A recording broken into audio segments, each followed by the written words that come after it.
Hey guys, it's Dylan, and so far on this channel, I produced two different kinds of videos. Three, apparently. I produced two different kinds of videos, one being, obviously, my music type of video, and two being my, unboxing, my, Twisty Puzzle unboxing videos. Now, I decided to let you guys in on a third hobby of mine. Everybody says that I'm going to eventually become famous for this, but this I want to be, I want it to stay as a hobby. I want my music to be, my guitar's over there. I want my music to be my, my main form of, I want it to be my career, but I am way more known for my magic than my career, or than my music. So I'm going to produce a small routine that I tend to do, and I'm going to obviously do it a little differently than normal because this is just a camera and I'm not going to have a different angle or anything. I'm just going to try to keep it all on screen. So, of course, I'm going to go through the cards, take out a random card right here. Now, of course, I'm going to be able to look at it because I'm making sure that it's on screen so I can see that it's the Queen of Diamonds, but it's not one of those tricks, or so everybody always says. So, what I'll do is actually take the Queen of Diamonds, and I'll just place it right there. And right here, I have the King of Clubs. Sorry, it's kind of hard to see through the screen, especially because it's somewhat far away. And here, all I need to do is just give the King of Clubs a little wave, and it turns into the Queen of Diamonds. And right up here is the King of Clubs. Now, that's one of the first tricks that I actually added into my routine. So aside from that, I don't really, I guess I'll show how I do that in maybe a separate video. And then remember the Queen of Diamonds because it's going to pop up. And then here I do this ace trick. I'm going to say, you know, pick out any ace you like, but because I'm doing this for a camera, I'm going to pick out one myself, which is going to be the ace of spades. And every time somebody chooses the ace of spades, I'm just gonna go off screen here a little bit. Every time somebody says or chooses the ace of spades, I always make a joke. Did you know that it's the death card and people actually die in 3 days? There's actually been quite a few people that want to put the ace of spades back, but I already tell them it's too late. So here, I'm gonna pick up the deck because that's what I'm supposed to do. I'll take the ace of spades and place it face up right onto the bottom, and you can see that's still face up due to the little index right there. Just close that up, a snap and a wave, and you can actually see the ace of spades turn face down. I'm sorry that if I get off screen a bit, again, I'm trying to focus on my magic, then I'm trying to actually focus on keeping it in screen. So here what I'll do is I'll take the other 3 aces and surround it around the ace of spades. So what I want you to do is I want you to focus on the ace of spades right there. Alright, watch. 1, 2, 3. Right there. It turns face up right in front of your eyes. Now of course I'm going to use the table right here real quick because, you know, I actually have to, you know, it's just how I do it. Ace of spades. Could have chosen the ace of diamonds.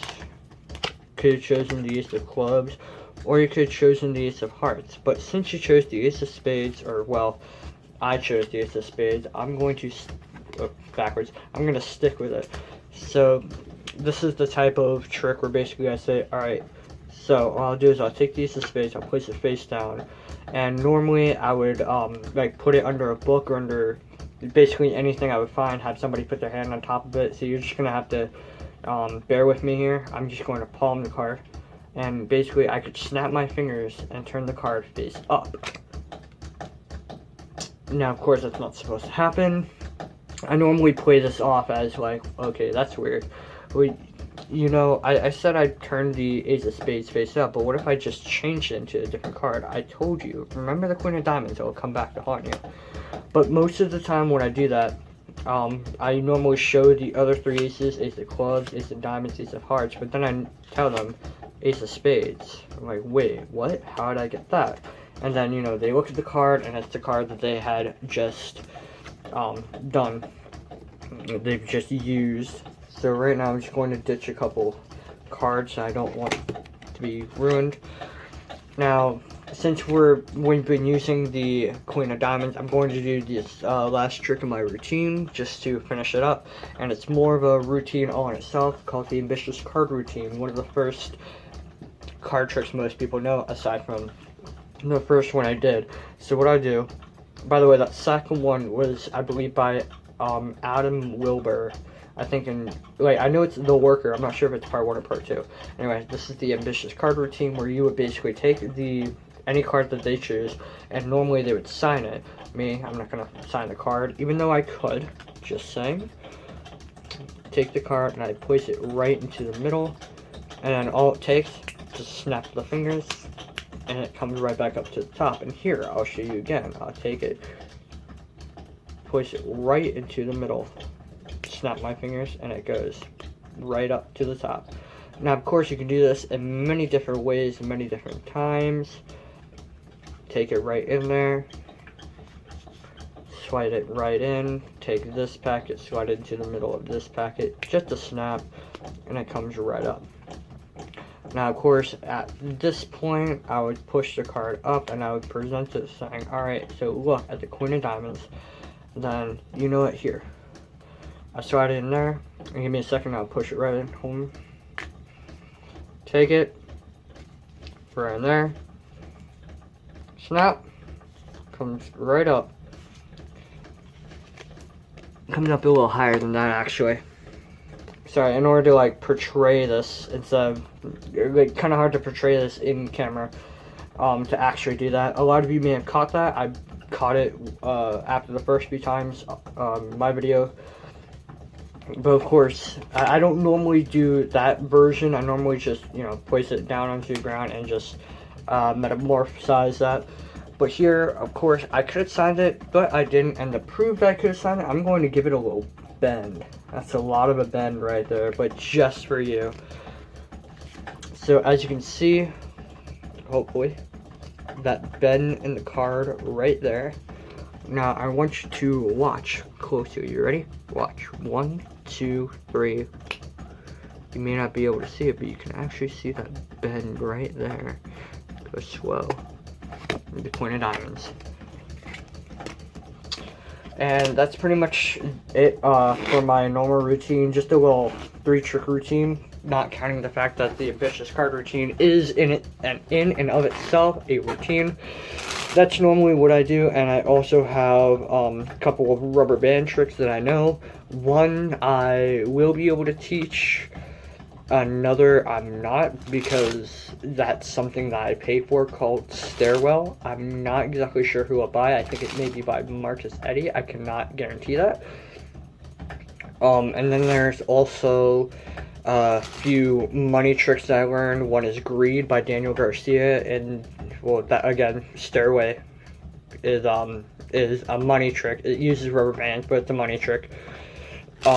Greed by Daniel Garcia and Profit. I don't know who originally made that, but I know it's just like a spin-off of like the Indy 500 magic trick and stuff like that. So if you guys would like me to, I can start doing magic tutorials and stuff like that. Maybe try to get a little popular that way. Let's just look at my time real quick. Okay, so I am currently at 9 minutes and 5 seconds out of this almost 16 minutes that I can record. I will actually show you how to do that first trick really quick, and then maybe in my next video I'll show you how to do the Ambitious Card Routine. So first, this is Here Then There. I believe it was originated by David Blaine. You can take any card you like. King of Diamonds, cool. But what you need beforehand is you need 2 decks of cards, because you're going to need a duplicate. Yes, that's how I did the trick. I had 2 King of Clubs. Now, I'm not going to teach any sleights here. I'm going to assume you know the sleights. But as they pick the card and as you're looking at the card, you're going to push off the top card. Like, you don't need to do it much, but you can do it a lot because they're not really looking. And the cards are going to go right down here. I can do it right up here because nobody's really watching at all. But that's basically all you're doing. You're pushing out the king of clubs in this case, but you're pushing off one of the duplicates. You're basically pushing it against your side and letting it fall back onto the deck face up. Of course, you can do this right in front of them. You can just take the card, flip it over, and just keep it face down so that they can't see the face, or face up technically. But after you flip the card over, you're going to push the card off again, and you're going to take a little pinky break. By that, it means that there's a break there and you're holding it with your pinky. And that's mainly so you can easily pick up the cards. So you're going to keep it like that. You're going to take the king of diamonds and you're going to place it on top of the face-up king of clubs. You're going to place it just like that. So you're going to take it, turn it down and put it on top of the face-up king of clubs, so that when you turn it back over, you can show the king of diamonds. And when you pick it up at that break that you're holding, you won't see the king of clubs because it's right behind there. So you're going to place it right on top of the king of clubs. You're going to pick it up at that break. You're just going to show it a little bit. You don't want to show it too much because if you move it, you could potentially flash the king beneath it. So you're going to show the card, and all you need to do, trust me, you can do it so fast nobody will care, or you'll show it slow and try to prove that there's only one card, but you do not need to do that at all. So, okay, I'm going to take your king of diamonds. I try to do this trick fast, personally, even though magic is supposed to be slow and mysterious. I try to do it fast because I want to get it, out of the way. Like, hey, he just did something really cool. I have no idea how. He did it really fast. Anyway, so you take the king of diamonds and the king of clubs right beneath it. You take the king of diamonds, you turn it face down, and you give it to them to hold. Normally, you would have them hold out their hand, put the card face down, and put their other hand right on top. Me, I'm just going to put it on the table for now. And then as they're doing that and you're instructing them what to do, you push off the top two cards and you get a break underneath them. So you're getting a break underneath the king of clubs and the king of diamonds. So you now have that break, and you turn both cards over as one, called the double lift. Turn both cards over as one, and you show, okay, here I have the king of diamonds, or sorry, the king of clubs. And what I'll do is I'll take the king of clubs, I'll turn it face down, and here, just a little shake. You can do this however you want. Normally, when I have the card in between their hands, I just, right there, I got it. Or I can just, like that, and just have it. But of course, you're faking this, and then you show that you now have the king of diamonds while they are holding on to the king of clubs. I'm sorry that this tutorial is a little fast. I just realized I'm at 13 minutes, so I only have about 3 minutes of film left to go, and I kind of don't want my phone to, be running out of storage space. So I'm going to delete this really soon, immediately after I upload it, and because I'm going to bed, I'm going to do it in the morning. You don't care about this, I know. Anyway, I hope you guys liked this video. If you did, leave a like, comment, subscribe down below. It doesn't really matter to me, and I will see you guys next time.